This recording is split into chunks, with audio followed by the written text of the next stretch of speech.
The hot touch of the city still on her. Rosalind unfastens her stockings and drops them in the bathroom sink with a handful of washing soda. A habit from the war years. She made it through 1942 to 1944 with 2 stalwart pairs because she treated them like rare orchids. Jesus. She knew girls who had to draw lines up the backs of their legs because they'd torn their last pair and couldn't buy new. Lines that by 2 p.m. were smeared like lipstick after a desperate kiss. One didn't lose the feel of the war, the rationing, the terror of opening the newspaper each morning and seeing the worst. Rosalind would never forget the sting in her throat watching the man next door weep as he changed the blue star on his son's in-service flag to gold.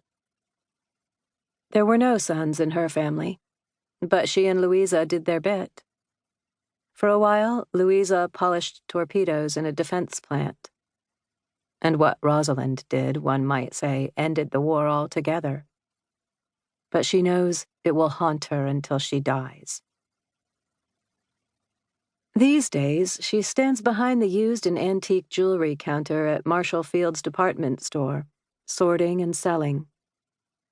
There are lives entwined in the artifacts she peddles, tucked behind an oval of glass on the back of a Victorian brooch, a perfectly braided plait of silver hair from someone's mother, a ring glittering with a row of gems, a ruby, emerald, garnet, amethyst, another ruby, and a diamond.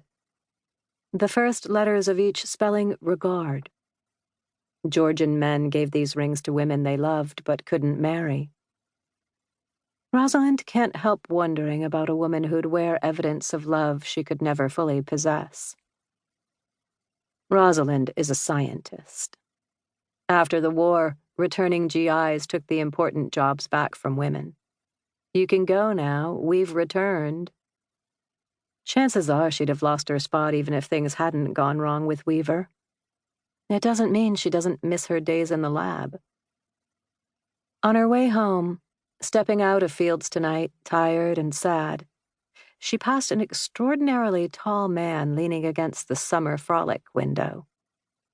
He was openly staring at her with remarkable blue eyes. At Wabash, she glimpsed him again.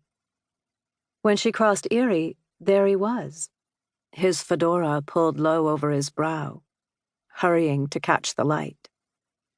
Broad-shouldered, powerful-looking, with a purposeful stride. That's when Rosalind noticed he was pressing his left wrist against his ribs, like a woman holding a purse to keep it from being stolen. A war injury, maybe? He must have trailed her onto Lakeshore Drive, for when she turned down the street to her entrance, she caught a flash of blue eyes watching from across the street. Frank, her doorman, ushered her in. "Miss Porter, best time of year, isn't it?" Maybe that fellow was just going her way, a coincidence. All through the war, men flirted with her until they found out what she did. Braininess always blunted her appeal. Now that she's 30 years old and still unmarried, people have begun to call her handsome. She hates the damn word. It would bolster her self-esteem to have a stranger find her attractive. Her biggest fear is that she will become that woman, the one who lives alone, whom no one notices when she walks down the street. A woman who's become invisible, negligible. Poor Miss Porter. She never had much of a life.